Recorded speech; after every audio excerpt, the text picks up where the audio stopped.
Hello student, आपका एक बार फिर से स्वागत है बेटा मेरे साथ इंग्लिश की क्लास में। और आज हम पढ़ने वाले हैं अपनी लास्ट फॉर्म, और काफी इंपॉर्टेंट भी है, ध्यान रखना। लास्ट है पर इंपॉर्टेंट है, ओके। और जिसका नाम है ऑन जेनिफर्स टाइगर, ओके। तो इसको हम अच्छे से समझेंगे, लेकिन उससे पहले यार जल्दी से चैनल को सब्सक्राइब करो, बेल आइकन का बटन दबाओ। और वीडियो अगर आपको अच्छी लगे और समझ में आती है तो आप लाइक करके ही जाओगे वीडियो को आज, ओके। और ज्यादा से ज्यादा शेयर भी करोगे अपने दोस्तों के साथ, ठीक है। तो चलो स्टार्ट करते हैं ऑन जेनिफर्स टाइगर। तो सबसे पहले मैं आपको इसकी एक छोटी सी बात बताता हूँ।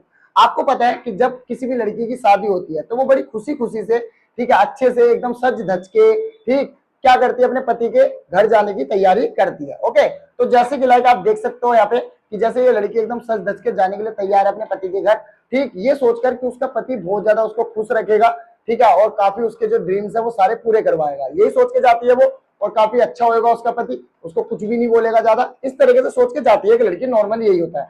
लेकिन जब वो वहां पर जाती है, ठीक है, तो कुछ समय बाद वो क्या होती है, वहां के जितने भी, ठीक, रिस्पॉन्सिबिलिटीज होती है मैरिड के बाद किसी भी लड़की के ऊपर, वो बहुत ज्यादा हो जाती है। और इतनी ज्यादा हो जाती है कि यार वो खुद का अपना क्या ड्रीम है उसका, क्या पैशन है उसका, ठीक है, क्या सपने थे उसके, वो सब भूल जाती है, ठीक है। यहाँ तक कि वो खाना खाना तक भी भूल जाती है कभी कभी, तो इतनी ज्यादा उसके ऊपर रिस्पॉन्सिबिलिटी आ जाती है। उसके ऊपर से फिर अगर उसका पति मान लो थोड़ा सा बेकार निकल जाए, ठीक है, या मान लो उसके सपनों को बिल्कुल भी समझता ना हो, ठीक, या उसके पैशन को बिल्कुल भी नकारता हो कि नहीं तू नहीं करेगी ये सब, उसके बाद मारपीट करता हो या उसको डांटता हो, तो उसके और बुरे हालात हो जाते हैं। ये तो आपको पता ही है एक लड़की के, और एक लड़की अच्छे से समझ सकती है ये चीज। चलो, तो जैसे कि देखो शादी के बाद कुछ इस प्रकार के हालात हो जाते हैं बेटा एक लड़की के, इतनी ज्यादा टेंशन हो जाती है कि वो सब कुछ भूल जाती है, क्लियर, जो भी चीजें वो करना चाहती थी वो सब भूल गई, ठीक है। और अपने जैसे अपने मतलब घर पे, अपने पापा के घर पे वो करती थी, जैसे कि ऐश कर रही है, बाहर घूम रही है, ये सब वो सब उसका बंद हो जाता है, ओके। तो चलो आज ये पोएम जो है इसी चीज के ऊपर डिपेंड है कि एक जो मैरिड लाइफ नहीं थी वो कैसे जी रही थी लड़की, ठीक है, बहुत अच्छे से, और वो जो जीना चाहती थी लाइफ अपनी वो उसको नहीं मिल पाई शादी के बाद। तो ऑन जेनिफर्स टाइगर के अंदर यही बात क्या करी गई है, डिस्कस करी गई है पोइट के द्वारा हमारे, ओके, जिनका नाम है एंडी रिच। तो सबसे पहले हम इन पोइट का जो है इनके बारे में थोड़ा सा जान लेते हैं कि कैसी पोइट थी, ठीक है, किस चीज के लिए फेमस थी। देखो, सबसे पहले अगर मैं बात करूं तो हमारी जो एंड्री रीच है वो हमारी ये है, और ये बेटा हमारी बेल्टीमोर और मैरीलैंड यूएसए के अंदर पैदा हुई थी, और 2012 में, ठीक है, ये क्या हो गई, डेड हो गई है, ओके। उसके बाद सी वाइल्डली नोन, और ये ज्यादातर अपनी इन्वॉल्वमेंट के लिए जानी जाती थी कंटेम्प्रेरी वुमेन्स मूवमेंट के अंदर। और एज अ पोइट और थियोरिस्ट भी थी ये, एक पोइट तो थी, देखो पोइट तो क्यों है क्योंकि हम इसकी पोएम पढ़ ही रहे हैं, और साथ में थियोरिस्ट भी थी, ठीक। उसके बाद ये काफी ज्यादा स्ट्रॉन्ग रेसिस्टेंस करती थी, कांस्टेंट मतलब रोक लगाती थी रेसिज्म और मिलिटिज्म के ऊपर, ओके। चलो, तो अब बेटा जी हम पढ़ते हैं आइडिया जो है इसका सेंट्रल, इसका एंड जेनिफर का, मतलब एंड्री रिच ने ये पोम लिखी है तो किस आइडिया को रखते हुए यहाँ पे लिखी है। तो सबसे पहले हम जान लेते हैं कि सेंट्रल आइडिया क्या है इस पोम का।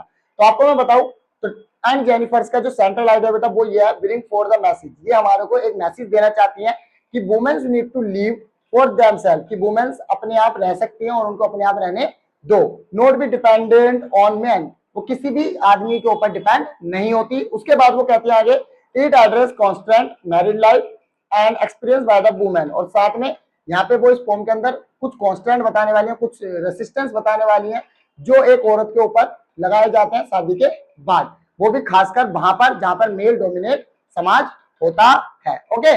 चलो, तो लाइन बाय लाइन पढ़ते हैं। तो सबसे पहला स्टैंडर्ड जो है बेटा वो हमारा कहता है कि अन जेनिफर्स, यहाँ पे अन जेनिफर जो है बेटा पोइट एक तरीके से एक लड़की का कैरेक्टर लिया उन्होंने जिसका नाम है अन जेनिफर, क्लियर। और जिसको वीविंग करने का बहुत ज्यादा शौक है, मतलब किसी भी चीज को बुनने का या एम्ब्रॉयडिंग करने का, ठीक है, बहुत ज्यादा उसको शौक है, ओके। तो अन जेनिफर जो है यहाँ पे वो अपने इस शौक को पूरा करती है, लेकिन अपने पति से छिप छिप कर, ठीक है, जो उनका हस्बैंड है ना वो उनको ये सब करने से रोकता है, स्कोल्ड करता है, उनको डांटता है, जिस वजह से वो डर डर कर, ठीक है, और उसके पीछे मतलब जब पति घर पे नहीं होता उस समय पे वो क्या करती है, काम करती है। तो देखो, चलो स्टार्ट करते हैं कि क्या करा उन्होंने। तो अन जेनिफर जो अपनी विविंग के लिए बहुत अच्छे से क्या करती थी, पैशन था उनका, उसी के लिए वो अन जेनिफर ने क्या करा, tigers France across the screen, उन्होंने एक कपड़े पे क्या करा, कुछ टाइगर्स को बनाया बेटा, ठीक है, मतलब ड्रॉइंग कर दी या मान लो विविंग करी कुछ टाइगर्स को, और एक कपड़े के ऊपर, तो वो कपड़ा जो यहाँ पे वो स्क्रीन को शो कर रहा है, एक कपड़ा, और जो ये टाइगर्स है ठीक है, वो उस टाइगर्स जो है वो उस स्क्रीन पे बने हुए हैं, एक्चुअल में यहाँ पे कोई रियल टाइगर्स नहीं है, ये बात ध्यान रखना। ठीक है, उस कपड़े पे जो टाइगर्स बने हुए हैं वही टाइगर्स है ऑन जेनिफर्स के। ओके, और वो टाइगर्स क्या कर रहे हैं, उस कपड़े पे बेटा उछल कूद कर रहे हैं, काफी मजे कर रहे हैं। ओके, उसके बाद देखो वो क्या कहती है आगे, ब्राइट टोपेज डैनी जैन। वो कह रही है कि जो वो शेर है ना बेटा वो बहुत ज्यादा ब्राइट है, ब्राइट मतलब चमक है उनके अंदर, टोपेज की तरह। टोपेज मतलब एक तरीके का पीले कलर का पत्थर होता है बाबू, और उस पीले कलर के पत्थर की तरह वो शेर क्या हो रहा है, चमक रहे हैं उस कपड़े पर, मतलब उस स्क्रीन पर। और डैनी जैन मतलब इनहेबिटेंट, मतलब एक ऐसी जगह जहां पर कोई रहता हो। ठीक है, तो यहाँ पे डैनी जैन क्या है, क्या रेसिडेंट है, क्या इनहेबिटेंट है, वो है आपका world of green. World of green मतलब जो मतलब पूरे कपड़े पे जो ग्रीन कलर करा है इन्होंने डिजाइन, वो ग्रीन कलर एक फॉरेस्ट को शो कर रहा है वहां पे, जिस फॉरेस्ट में कौन रह रहा है, अनजेनिफर्स के टाइगर्स रह रहे हैं, वो भी एकदम अच्छे से। उसके बाद वो कहते हैं आगे, दे डोंट फियर, वे जो शेर वहां पे बनाए गए हैं वो किसी से भी नहीं डरते। ठीक है, यहाँ पे पॉइंट ये बताना चाहती है, जैसे एंड जेनिफर अपने पति से डरती है कुछ भी करने से पहले या कुछ मतलब फैसला लेने से पहले, और वहां पर ऐसा बिल्कुल भी नहीं है, उसके टाइगर्स बिल्कुल भी नहीं डरते किसी से। ठीक है, चाहे फिर वहां पे कोई भी क्यों ना आ जाए। उसके बाद वो आगे कहते हैं, the pace in the sleek and chivalric serenity. वो कह रही है कि जो उसके टाइगर है वो बहुत ज्यादा वहां पे भाग रहे हैं, ठीक है, रनिंग कर रहे हैं, ठीक है, वो भी बहुत बहादुरी की तरह। ठीक है, और उनका जो रूप है वो बहुत मतलब आप कह सकते हो एलिगेंट है, बहुत ज्यादा सुंदर रूप बनाया उसने। ठीक है, इनका शेरों का, और वो वहां पे दौड़ रहे हैं, कूद रहे हैं, वो भी ब्रेव की तरह और एकदम बहादुरों की तरह। ओके, तो पहला स्टैंजा बेटा यही क्या था आपका। चलो, स्टैंजा में कुछ वर्ड मीनिंग है जो डिफिकल्ट से वर्ड है। पहला प्रांस, प्रांस मतलब स्किप जॉयफुली, मतलब उछल कूद करना। टोपेज मतलब येलो जैम, एक तरीके का पीले कलर का पत्थर होना, या कोई भी ज्वेलरीज हो सकती है। डैनिजन मतलब रेसिडेंट या इनहेबिटेंट, और चैरिटी मतलब ग्लैंड और ब्रेव, वो ब्रेव होता है ना जैसे बहादुर वो। ओके, चलो सेकंड स्टैंजा हमारा क्या कहता है, and Jennifer finger fluttering through her wool. जब आन जेनिफर क्या कर रही है, इन टाइगर्स को बना रही है, ठीक है, स्क्रीन पर, तो उनकी फिंगर्स क्या कर रही है बेटा, बहुत ज्यादा फ्लटरिंग कर रही है। फ्लटरिंग का मतलब यहाँ पे यह है कि जब वो बना रही है तो जैसे नॉर्मली उनकी फिंगर्स चलनी चाहिए उसको वीविंग करते समय या ड्रॉइंग करते हुए, वैसे नहीं चल रही। ठीक है, कभी क्या हो रही है, धीरे धीरे चल रही है, बिल्कुल तेज तेज चल रही है। अब ऐसा क्यों हो रहा है, देखो कि फाइंड बंदा ivory needle hard to pull, मतलब वो निडल सुई जो होती है उसको उस कपड़े में डालने में उनको बहुत ज्यादा क्या हो रही है, दिक्कत हो रही है। पर यहाँ पे ये दिक्कत कपड़े में सुई डालने में नहीं हो रही, यहाँ पे एक्चुअल में ये बताया जा रहा है, इवोरी निडल जो दिखाया जा रहा है ये मेल डोमिनेशन को डिनोट कर रही है यहाँ पे इवोरी निडल बेटा। ठीक है, क्योंकि उनका पति बिल्कुल भी पसंद नहीं करता उनकी एम्ब्रॉयडिंग पैशन को। ठीक है, मतलब उनकी ये ड्रीम या मान लो इनके काम को, तो जिस वजह से वो क्या हो रही है, डर रही है कि अगर मेरे पति को ये पता चल गया, ठीक है, तो वो मुझे डांटेगा बहुत ज्यादा। ओके, तो इस डर की वजह से वो उसको क्या नहीं कर पा रही, बना नहीं पा रही। तो बस वही डर यहाँ पे शो हो रहा है बेटा, इसी वजह से हार्ड टू पुल हो रही है वो निडल उस कपड़े में। ओके, तो यहाँ पे क्वेश्चन काफी पूछा जाता है इवोरी निडल के ऊपर, तो इवोरी निडल क्या डिनोट कर रही है, मेल डोमिनेशन। ओके, चलो आगे बात करते हैं, पॉइंट आगे क्या बोलती है, the massive weight of uncle wedding band. अब यहाँ पे क्या हो रहा है, एक मैसिव बेट है किसके ऊपर, आन जेनिफर के ऊपर। मैसिव बेट का मतलब यहाँ पे बेटा ये है, मैसिव मतलब बड़ा, ठीक है, बेट मतलब क्या है यहाँ पे, समझो ध्यान से, बेट का मतलब यहाँ पे बेटा रिस्पॉन्सिबिलिटी, इससे कि मैरिड गर्ल जो होती है उसके ऊपर बहुत सारी रिस्पॉन्सिबिलिटीज आ जाती है और वो दबती चली जाती है, उसके अंदर दबती ही चली जाती है, जैसे कि अभी मैंने स्टार्टिंग में आपको बताया। तो यहाँ पे मैसिव बेट का मतलब यही है, बहुत सारी रिस्पॉन्सिबिलिटी होना उस लड़की के ऊपर जिसकी शादी हुई है। ठीक है, और ऐसा सब क्यों हुआ, क्योंकि उसके अंकल ने जब शादी करवाई उसकी तो उसको एक रिंग पहनाई गई, समझ रहे हो, शादी कराई गई मतलब, तो उसी वजह से उसको ये सारी रिस्पॉन्सिबिलिटी मिली, जिस वजह से ना तो वो अपने ड्रीम्स पूरे कर पा रही है, ना वो अपने पैशंस पूरे कर पा रही है, और ना ही वो उस तरीके से जी पा रही है बाबू जिस तरीके से वो जीना चाहती है। ओके, तो समझ में आया यहाँ पे मैसिव बेट क्या है, तो मैसिव बेट के ऊपर भी क्वेश्चन पूछा जाता है, ध्यान से समझना। उसके बाद seat heavenly upon on Jennifer's hand, और ये जो मैसिव बैंड मतलब जो वेडिंग बैंड है, मतलब जो रिंग है वो उसकी उंगलियों में पड़ी है। ठीक है, जो उसके पति ने उसको शादी के टाइम पर पहनाई थी, और बस वो जिस दिन से पहनाई गई है उस दिन से वो सारी रिस्पॉन्सिबिलिटी उसके ऊपर आ गई, और ये मैसिव बेट बन गया उसके लिए, और उसके जो सपने थे वो सारे मर गए। ठीक है, क्योंकि मेल डोमिनेशन में आ गई वो। ठीक है, जहां पर सिर्फ मर्दों की चलती है, औरत की कोई सुनता ही नहीं, इसलिए। ओके, चलो तो यहाँ पे बेटा कुछ वर्ड मीनिंग है जो डिफिकल्ट वर्ड्स है। फ्लैटरिंग, फ्लैटरिंग मतलब फ्लैपिंग करना, विविंग, ठीक है, और इवोरी मतलब बाइक, मटेरियल है कोई, एंड टैक्स मैसिव, लार्ज और बल्कि। ओके, आगे बात करते हैं, व्हेन, तीसरे स्टेंजा, व्हेन अंट इज डेड, वो पॉइंट यहाँ पे ये कहते हैं कि जब अंट मर जाएगी, मतलब जो अंट जेनिफर है वो मर जाएगी जब, her traffic hand will be lie still ring with the audience. वो कह रही है कि अन जेनिफर जब मर जाएगी ना, ठीक है, तब भी वो जो रिंग है जो उसको पहनाई गई थी शादी के टाइम पर, वो रिंग तब भी उसके हाथों में ही रहेगी, ठीक है। और उसकी और डील्स जो है, मतलब जो उसके साथ जो भी कुछ बुरा बुरा हुआ है, जो भी एक्सपीरियंस उसने करा है, ठीक है, जो उसके पति ने उस पर मारपीट स्कोल्डिंग जो भी करी है, वो सारी की सारी फिर भी उसके साथ ही जुड़ी रहेगी। मतलब वो फिर भी मेल डोमिनेशन में ही रहेगी, वो मेल डोमिनेट को क्या करती रहेगी, डिनोट करती रहेगी। तो बेटा जो रिंग है ना, मतलब जो रिंग है उसकी उंगली में, वो रिंग भी मेल डोमिनेशन को ही क्या कर रही है, डिनोट कर रही है। और यहां तक कहा जा रहा है पोइट के द्वारा कि वो मर जाएगी, उसके बाद भी वो मेल डोमिनेशन जो है उसके ऊपर क्या रहेगा, सो रहेगा और उसके ऊपर लदा रहेगा। Okay, and she was mastered bye and the tigers in the panel that C made. लेकिन जो टाइगर्स उसने पैनल में बनाया, पैनल का मतलब यहाँ पे ये है कि कोई भी जगह है जहां पर उस चीज को लगा रखा है, उस पर्दे को लगा रखा है। अब यहाँ पे जो पैनल है बेटा, ध्यान रखना, क्योंकि जो वो बना रही थी वो एक, मान लो बोल पे हैंगिंग, मतलब एक तरीके का हैंगिंग कपड़ा भी हो सकता है जिसको लटकाया जाए, या फिर मान लो एक टेबल पे बिछाने वाला कपड़ा भी हो सकता है। तो पैनल कुछ भी हो सकता है यहाँ पे। ओके, तो वो पैनल पे जो टाइगर्स बनाए हैं उसने, ठीक है, सी मैड विल गो ऑन पैलेंसिंग। लेकिन वो टाइगर्स हमेशा बहादुरी की तरह वहां पे उछल कूद करते रहेंगे, प्राउड एंड अनफेड। और वो भी बहुत प्राउड, मतलब काफी ज्यादा गर्व होगा उसे उनपे, और अनफेड, वो भी बिना डरे।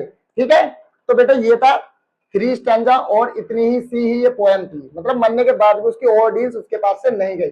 और यहाँ पे और डील्स का मतलब मैं आपको बता देता हूँ। और डील्स का मतलब है जो भी चीजें उसके मतलब मेल जो उसका पति था उसने जो भी चीजें उसके साथ करी, जैसे उसको मारना पीटना डांटना, ठीक है, या उसके ड्रीम्स को पूरा ना करना देना, या उसको एक घर में बंद करके रखना, ये सब और डील्स थी उसकी। ठीक है, मतलब एक तरीके से आप कह सकते हो बैड एक्सपीरियंस जो हमारे एंड जेनिफर ने क्या करा था, फील करा था। ओके, चलो अब यहाँ पे भी कुछ हमारे डिफिकल्ट वर्ड्स थे, वो देख लो। ऑडियंस मतलब ट्रायल्स या ट्रिब्यूलेशंस, मतलब वही बैड एक्सपीरियंसेस।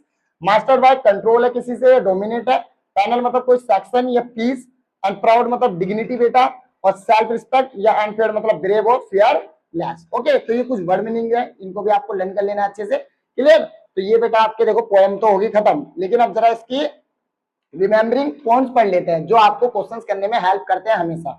चलो देखो, पॉइंट्स टू रिमेंबर। सबसे पहले हम बात करते हैं एंड जेनिफर्स टाइगर्स सिंबलाइज कर रहे हैं स्पिरिट ऑफ फ्रीडम।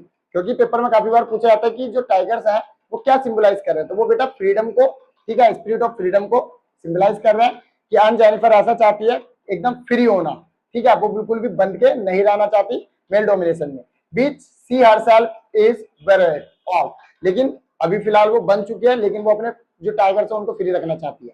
उसके बाद tigers are dwellers of green forest, और जो इसके टाइगर्स है वो एक ग्रीन ड्वेलर्स है, मतलब एक जंगल के रहने वाले हैं। एंड आज फियरलेस है एकदम, और फ्यूरियस है, खेल कूद कर रहे हैं और बहुत ज्यादा ब्रेव है। And this in the stark contrast to suppress the womanhood, और उसने अपनी पर्सनैलिटी से एकदम अपोजिट उनको क्या करा है, शो करा है। उसके बाद uncle made her life very burdensome, और उसके अंकल ने क्या करा था, उसकी शादी करवाई थी, जिस वजह से वो कहा जा रहा है यहाँ पे कि उसकी लाइफ को बर्डनसम बनाया गया। And express the massive debt, और इसी वजह से उसने, जो पोइट है उन्होंने ये बताया कि मैसिव डेट था अंकल वेडिंग बैंड मेरा। उसके बाद रिंग रेफर करती है बेटा यहाँ पे कन्फाइंस या constant and demand of the marriage and that wind women, जिसके साथ एक औरत को बांध दिया जाता है within the vicious grip of the urn या हर अनहैप्पी मैरिड लाइफ, जिसमें वो खुश भी नहीं है फिर भी उसको बांध दिया गया उस रिंग के साथ। उसके बाद ये कहा गया पोइट के द्वारा कि आफ्टर दैट वो मर भी गई तब भी सी वुड फील ट्रैफिक, तब भी वो डरती रहेगी, ठीक है, and she face due to her dominate husband. Reason क्यों? क्योंकि वो रिंग तो उसके हाथ से नहीं निकली ना, तो वो डोमिनेशन उसके ऊपर फिर भी रहा, तो मरने के बाद भी वो डरती रहेगी। ओके, अन जेनिफर टाइगर, लेकिन उसके जो अन जेनिफर के टाइगर्स हैं वो उसके मरने के बाद भी, ठीक है, जो उसने 19 ग्राम बुने हैं, ठीक, वो फिर भी क्या करेंगे, फियरलेस रहेंगे और अपना ब्रेव और मैजेस्टी, मतलब वहां पे मजे करेंगे। And Jennifer herself will remain alive through her art, तो अन जेनिफर अपने आप को जिंदा रखना चाहती है मरने के बाद भी अपनी आर्ट के अंदर। तो ये थी बेटा रिमेंबर पॉइंट्स, ओके, पोम के। चलो अब हम इसके पोएटिक डिवाइस देख लेते हैं जल्दी से। सबसे पहले यहाँ पे इलेक्ट्रेशन को यूज किया गया, फिंगर फ्लैटरिंग, एफ एफ 2 बार यूज हो रहा है लगातार, इसलिए इलेक्ट्रेशन। प्रेंसिंग प्राउड, इसमें भी देखो इमेजनरी ब्राइट टोपेज डेनिजेन, क्योंकि यहाँ पे कंपेयर किया जा रहा है, इमेजिन किया जा रहा है कि वो जो शेर है एक अच्छे से पत्थर, एक पीले कलर के पत्थर की तरह है, ठीक है, चमक रहे हैं पीले पीले, लाइक इस तरीके का पत्थर था ये। सिंबलाइज, क्योंकि टाइगर्स को यहाँ पे फ्रीडम ऑफ स्पिरिट के लिए यूज किया गया है, इसलिए यहाँ पे सिंबलाइज किया गया है। एंड जेनिफर वुमेन और सरप्राइज हो रही है पैट्रिशियल सोसाइटी की वजह से, यहाँ पे भी सिंबलाइज किया गया है। एंड जेनिफर को एक ऐसा वुमेन बताया गया है जो पैट्रिशियल मींस मेल डोमिनेशन वाली सोसाइटी में उसको क्या कराया रहा है, दबाया जा रहा है। और वेडिंग बैंड को एक ऑपरेशन दिखाया गया मैरिज का, एंड अंकल मेल चोविज्म, और जो अंकल है ठीक है उसको भी एक मेल चोविनिज्म को दिखाया गया, मतलब मेल डोमिनेशन को दिखाया गया है। और इस शब्द का भी काफी बार मतलब पूछा जाता है, बेटा चोविनिज्म का मतलब है मेल डोमिनेशन यहाँ पे भी, ओके, किसी भी बंदे का डोमिनेट होना, ओके। चलो ऐसे ऐसे वर्ड याद रखना, काम आएंगे। आगे देखो यहाँ पे कुछ क्वेश्चन है हमारे इससे रिलेटेड। पहला, how do denizen and chivalric aid to our understanding of the tiger's attitude. तो आप बता सकते हो, डेनिजन तो आपको मैंने बताया इनहेबिटेंट, और चिवरलिक मतलब बहादुर ब्रेव थे वो, है ना। Why do you think and Jennifer hand are fluttering and throw the her wool. तो उसकी फ्लटरिंग क्यों कर रही थी वो मैंने आपको बताया था, क्योंकि वो डर रही थी अपने पति के स्कोल्डिंग से, इस वजह से। And what is suggested by image, यहाँ पे मैसिव बेट जो था अंकल वेडिंग बैंड का, वो क्या दिखाना चाहा, मैंने आपको बताया रिस्पॉन्सिबिलिटीज को शो करा यहाँ पे, ठीक है, मैसिव बेट से एंड जेनिफर ने। उसके बाद ऑफ व्हाट एंड हुम is the and Jennifer traffic, कौन और क्या था डर उसका। एंड ऑर्डिल्स क्या थी एंड जेनिफर की बेटा, वो भी आपको बतानी है। और जो रिंग थी वो क्या सिंबलाइज करती है, यहाँ पे मैंने आपको बताया मेल डोमिनेशन को सिंबलाइज कर रही है। और why do you think and Jennifer create animals, आप क्यों सोचते हो कि एंड जेनिफर ने क्या बनाए, एनिमल्स बनाए, वो भी डिफरेंट, अपने कैरेक्टर से एकदम डिफरेंट। क्यों बना, क्योंकि बेटा वो वैसी लाइफ जीना चाहती थी, बट एक्चुअल में वो नहीं जी पा रही थी, इसलिए वो अपने आप को जिंदा रखना चाहती थी, अपने ड्रीम्स को जिंदा रखना चाहती थी अपने उन टाइगर्स में, ओके, मरने के बाद भी। तो what might be poet suggested through this difference, और क्या सजेस्ट करना चाहता है पोएट यहाँ पे, वो आपको बताना है। इंटरप्ट करना है सिंबल फाउंड दिस पोएम, और जो भी सिंबल्स आपको मिले हैं इसमें वो इंटरप्ट करने हैं। Do you sympathies with the and Jennifer, क्या आपको सिंपैथी है एंड जेनिफर के साथ, तो ये आपके ऊपर डिपेंड करता है कि आपको है तो बताओ, नहीं है तो वो बताना है। एंड एटीट्यूड बताओ स्पीकर का क्या था टूवर्ड्स एंड जेनिफर, ओके। तो बेटा ये कुछ इंपॉर्टेंट क्वेश्चंस थे। तो कंप्लीटली आपकी ये फॉर्म खत्म हो चुकी है, पोएट्री डिवाइस भी करा दिया है, समरीज भी बता दी मैंने इनके अच्छे से, लाइन टू लाइन आपको बता दिया, क्लियर। तो चलो ये तो कंप्लीट हो गया। अगर आपको समझ में आ गई हो तो यार लाइक कर देना वीडियो को, चैनल को सब्सक्राइब कर देना, ठीक है। अब मिलते हैं आपसे नेक्स्ट चैप्टर के साथ, तब तक के लिए आपको बाय।